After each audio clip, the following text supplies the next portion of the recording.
Ayun, so good evening guys. Ngayon po ay Wednesday, October 23, 2024. Ayan, nagkatutuloy na yung pakiramdam natin na medyo mahina nga yung market natin. So nag-drop tayo medyo malakas ngayon.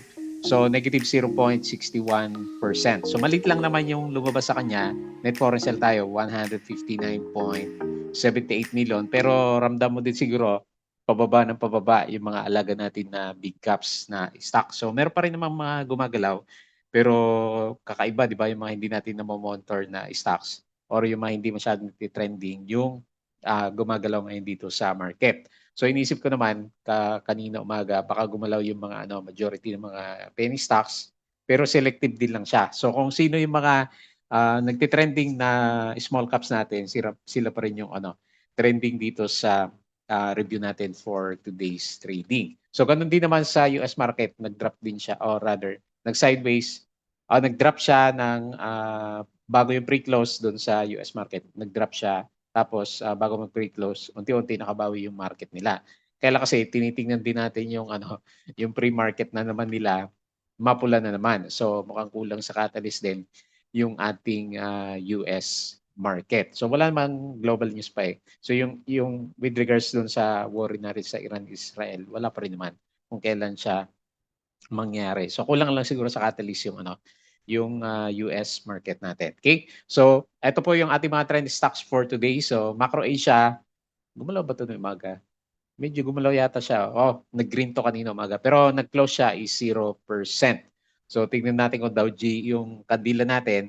Meron pa rin naman siyang net foreign buy 16.57 million. So nandiyan pa rin yung mga traders natin. Tapos si FCG, akala ko babalik na sa below 0.88 to eh. So bumawi siya ng bago mag-pre-close. Nag-up siya ng 3.41%. So 0.91 si FCG natin. Meron siyang 520k net foreign sell. Tapos si Monde, ito yung hataw sa mga blue chips, sa mga big caps natin. Nag-up siya ng 3.79%. So maganda yung galaw niya from the past 2 days after ng breakout. Meron siyang 8.33 million net foreign sell. So pangalawang araw din na lumalabas yung mga foreigners natin sa kanya. Tapos yung iba, so Converge nung umaga, pinag-usapan to kasi nung umaga halos mag-breakout siya o nag-breakout na siya, di ba? Kasi green kahapon tapos another green day kaninang opening.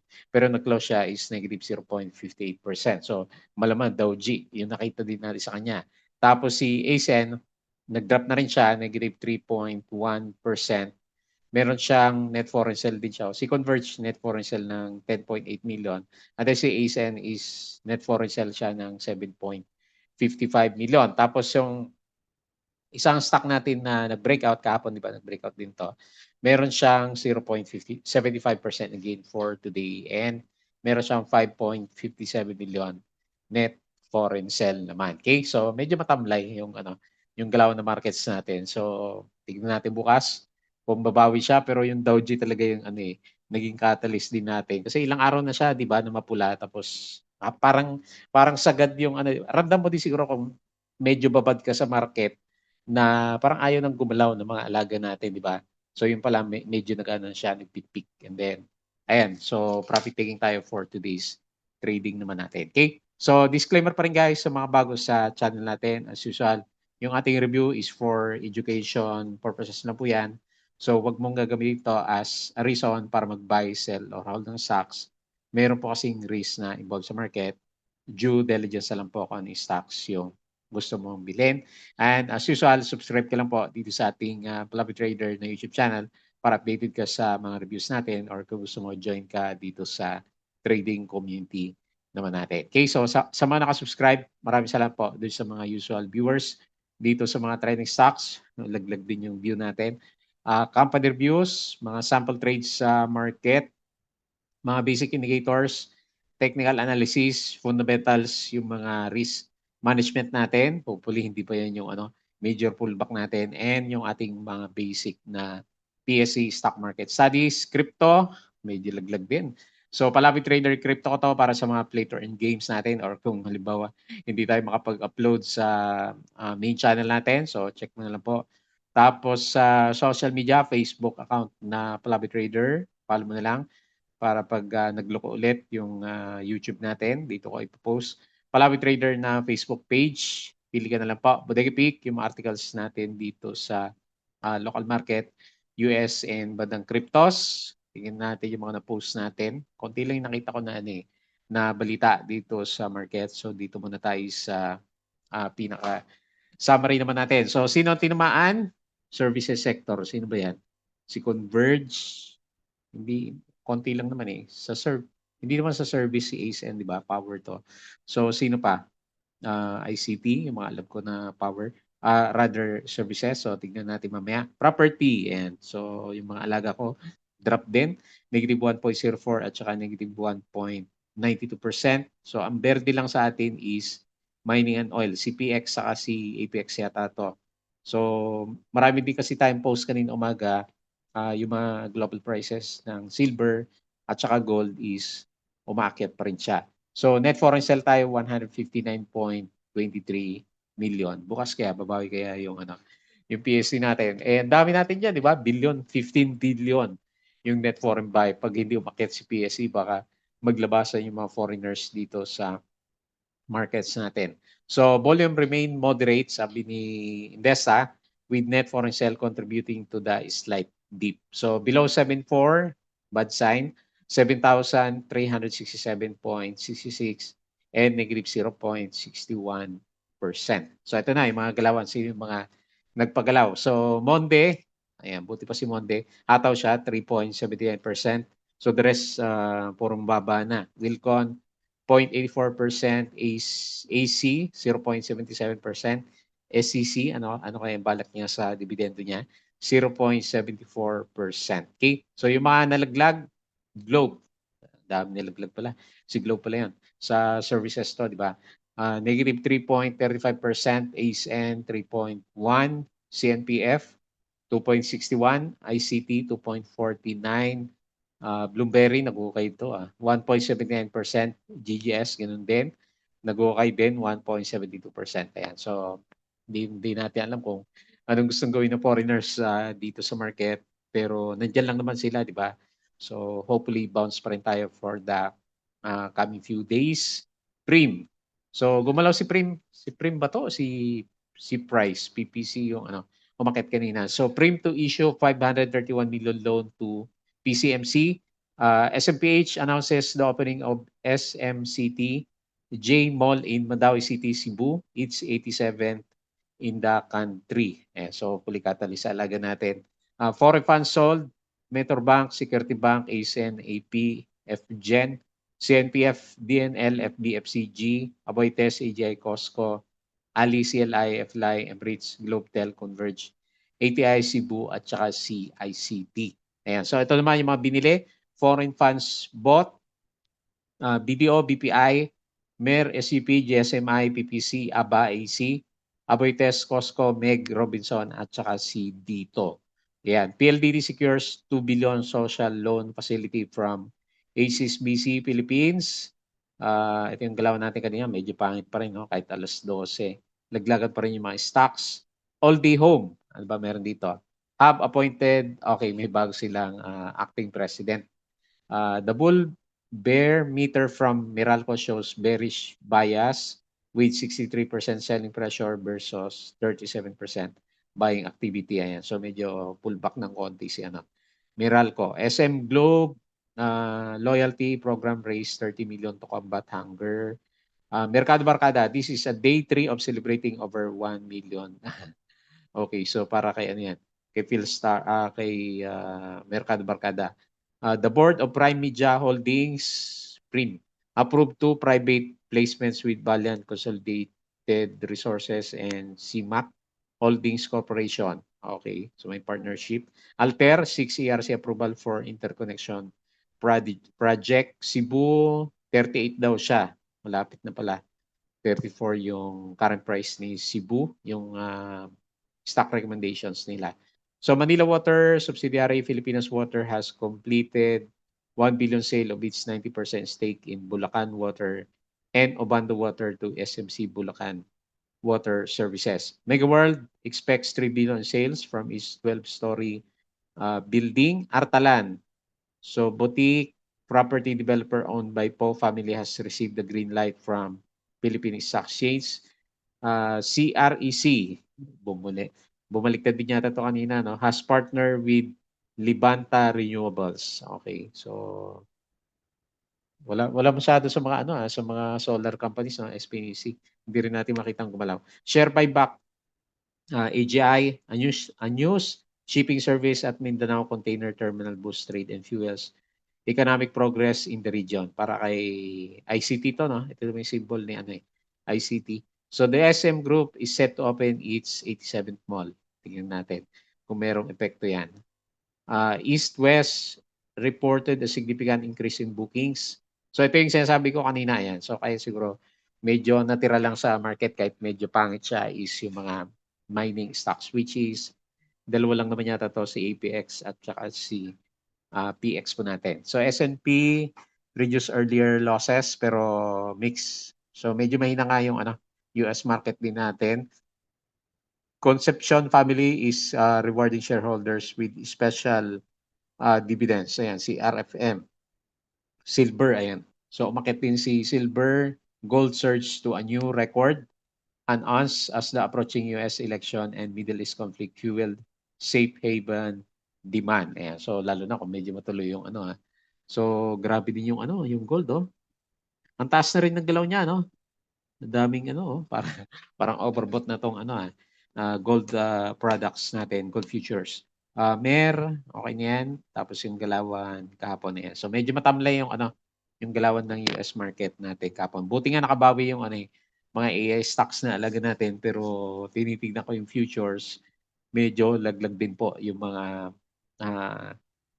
AI stocks. Ayan, kasi pangit yung futures na pinapakita natin. Okay, so yung ating Patreon friends, so by November ulit yung start ng natin dito, ng group, yung mga gusto sumali sa group natin. So yung mga gusto ng guide sa trading sa Philippine markets, sali lang po kayo dito. Ayan, so pwede nyo akong message kung meron kayong questions dito sa Patreon channel natin. Okay? So tingin tayo dito sa galawan ng chart. So medyo mahina nga yung market natin. So tama nga yung pinapakita ng indicators natin kasi wala nang masyadong momentum yung buyers natin. So natuloy na yung pagda-downtrend ng mga indicators. So downtrend si RSI, downtrend si MACD, pero okay pa rin naman yan kasi above pa rin man siya ng halimbawa RSI 50. Hopefully mag-bounce lang siya for the 2 days. 2 days na lang, no? So Thursday, Friday. Hopefully by Friday mag-bounce yung market. Then babalik ulit yung sigla ng ng trading natin dito kasi palaglag na ulit yung mga mga alaga natin, no. So medyo nag-break yung support MA20 natin. So ang pinakamalapit natin na support na ngayon is dito sa 7,269, no. So itong kandila na to tsaka ito. Pero ang pinakamalakas siguro na support is yung 7,131. So ito pa rin naman yung pinag-uusapan natin from the previous day. So paano natin i-guhit yung galawan ng market natin? So nag-peak na kasi siya, parang nag-peak na siya, no. So ngayon magpo-pullback muna to. So pwede bang ganyan yung galaw ng markets? Ayan. So kung ganyan yung galaw niya, sakto 7,269 yung pinaka-support natin. So siguro okay lang naman tayo yung vibes natin sa market, basta wag lang umabot tayo ng 1 billion sa isang araw. Dami niya na, 15 billion yung babantayan natin na lalabas dito sa market. So negative 0.61%. Pero actually hindi lang naman tayo yung drop. Pati yung Asia markets. So tingnan natin mamaya. Medyo pangit din pinapakita ng mga futures at saka yung galawan sa Asia at saka European markets natin. Okay? So nakita na natin yung mga big caps. Dito tayo sa mga winners and losers. NRCP. Ayan. So lakas we breakout. 7.23%. Parang sa pre-close to Dinali. Saglit. Tingnan nga natin sa Total hindi kasama sa trending stocks. Okay, umaga pa lang pala. Medyo marangkada na itong si NRCP. Congrats doon sa mga nagtiyaga. So hopefully ang mangyari lang sa market, 'di ba? Magde-drop siya. Parang expected ko for the short term. Magde-drop yung market. Mag-shift lang dito sa mga small caps and then later on balik ulit sila kapag medyo attractive na ulit yung mga prices ng mga blue chips natin. Tapos ng umaga, medyo marangkada din si Lopez. holding corporations, malaki yung volume niya, oh. So, nag-up siya 5.61%. Ayan. Pero alam naman natin, di ba? Mahina na yung mga company na Lopez's. Ayan. So, PPC, ito yung nakita ko na nag-breakout din na isa, 4.94%. Maganda rin yung volume niya, oh. Suddenly, nabuhay si Price Corporation, si Monde sa big caps, another breakout, no? Buti pa to. Buti pa si Monde, kahit medyo pangit yung finance niya na pinapakita, nakaabot siya ulit doon sa previous resistance area. Sino pa? RFM. So, nag-breakout din, 2.86. So, marami sa mga penny stocks, no? Sino pa? Hanap tayo, EI. Ayan, lumalaban na, 2.44%. So, yung mga preferred shares ni BLL at saka ni CLI, no? Ayan, so medyo nag-up din siya tig to 2%. Ayan, yung mga usual na trending stocks natin, hindi natin makita dito. Ito si MRC pala, kailang 1% lang yung galawan naman niya. Okay, so dito 0.57%. So tingin tayo dito sa losers. Si PHR, yung may pinakamalaking volume. So nag-uukay si PHR, negative 7.14%. Si FEU, okay, wala masyadong volume. Rather trades, 32 trades lang siya. Merrimart, ayan, nag-pullback na ulit. So medyo talaga, no, nang tatrap si Merrimart sa MA 100. Vitarich, wala din, kinain din niya yung gains kapon, negative 3.8%. Apollo, ayan, nag-ukay pa rin si Apollo natin, minus 3.7%. Si Globe, 3%. ASEN, 3%. Ang dami palang break sa support. Si Plus, 2.91%. Wala tayong mapuntahan na stock sa okay, so wala, halos lahat is laglagan ulit. So dapat pala nag-100% profit taking na, no? Pero anyway, tignan na lang natin. Malay mo meron namang buhay si market pagdating ng Friday. Kasi bukas kung ang closing dito sa US market natin ganito pa rin, mapula pa rin siya. So Thursday, indayin ulit natin, and then hopefully Friday, mag-bounce naman ng konti si PSC market natin. So ito yung futures dito sa US market. So makita mo dito, medyo may drop nga siya, no? S&P, negative 0.17%. Dow Futures, minus 0.4%. And then si Nasdaq is negative 0.3%. So medyo marami yata yung magpupullback na AI stocks natin. So mapula, rather mix yung galawan kagabi sa US market, pero mamaya parang mapula. Tapos sa European markets, ayan, laglag tayo. Dito sa Asian markets, marami din yung laglag sa kanya. More than half. No. Hang Seng, umakit siya 1.27. The rest, Korea 1.12. Pero the rest, mapula na. So, yun, gaya sabi ko kanina, hindi lang naman sa Philippine markets yung drop. So, lalo na dito sa crypto natin. Ayan. So, meron tayong drop kay malakas Okay, from 68K. So drop ulit sa 66K si Bitcoin, mataas pa rin naman yan, 66K. Tapos 2.5K sa Ethereum, pa-drop din. And BNB is balik ulit sa 582. 600 na to, di ba? Nung isang araw na review naman natin sa kanya. Ayan, pabaliktad din yung direction. Ayan, pa-pullback din lahat. So kulang yata sa catalyst yung global markets po natin. So wait na lang ulit tayo bago natin siguro makita na mabuhay yung mga alaga natin. Okay? So pag-usapan na lang po natin yung ating mga trending stocks. So unahin natin si Macro Asia. Lumalaban pa rin yung yung galaw ni Macro Asia. So nag-pause siya, no, kasi halos lahat ng stocks is nag-drop. So ngayon, ito na lang gagawin ko resistance. Pero mas mataas siya ng konti, no, yung kung sisilipin mo na maigi yung candle niya, mas mataas siya ng konti ngayon. Ayan. So, yun na lang ilalagay ko, resistance. And hopefully, tingnan natin bukas. Kasi malakas pa rin yung niya, net foreign buy pa rin naman siya, 16.57 billion. Malakas pa rin yung yung volume niya. And hindi siya divergence, ba, kagaya ni PSC. Kaya lang, ang taas na nga siya, RSI 82. Pero overall picture is bullish pa rin naman yung chart natin sa kanya. So, 7, ano ba yung nilalagay natin kahapon? May gap dito na tinitingnan tayo eh. So, na-fill niya yung gap, no? Kita mo ba? Meron siyang gap dito eh. So, na-fill na yung gap. Okay. Isang gap ulit. May isa pang gap dito. Ayan. Kita mo ba? So may gap siya dito. Lagyan natin ng drawing para makita natin. So ito yung finil niya kanina, tapos ang pullback, and meron pa siyang additional gap. So tingnan natin kung makabalik siya bukas, pero overextended na talaga si si Macro Asia natin. Taas ng RSI, RSI 80 pa rin yung galaw natin sa kanya. Tapos ito yung channel natin sa kanya, di ba? Okay, so sakto yung drawing.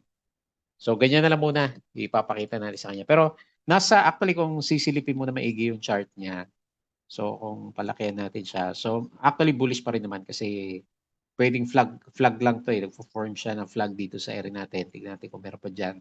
Pero kanina napakurot na ulit ako dito kay Mac. Hindi mo kasi alam kung kailan magpo-pullback yung maalaga natin. So, tingnan natin. Hopefully makalampas tayo dito sa 8 bago mag-pullback ng matindi itong si Macro Asia natin kasi overbought na nga rin siya.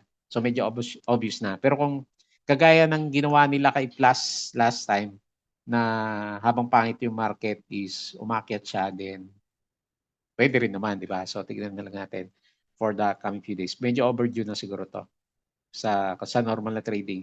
Medyo overdue na sa correction si Mac. Okay, tignan natin. So, may hawak pa rin naman tayo niyan. Next, FCG, 0% So, walang gain si Macro siya. FCG, akala ko didiretso na sa baba. So, lumaban pala si anong oras to? Bago mag-pre-close to, alam ko Ayan. So, nag-drop na siya nung alauna pa lang, no?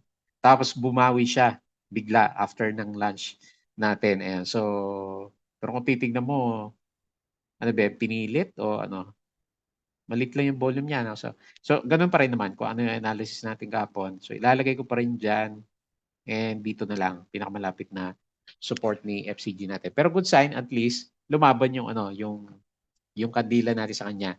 So, walang foreigners to, no? 3.41%. Ayan, akala ko titimbong na rin to si FCG kanina. So, okay, bumalik yung bullishness niya, yung RSI niya, okay siya ulit. And ganun din yung ating pinaka-MACD formation. Ayan. So, ito pa rin naman yung pinanghawakan niya. Meron siyang 3% na dividends pagdating ng November 13, which is matagal pa, no? Ilang araw pa yan. Next, si Monde. Meron ba tayong catalyst na hindi alam para kay Monde natin? Ang lakas ng galaw niya, no? After ng breakout niya kahapon.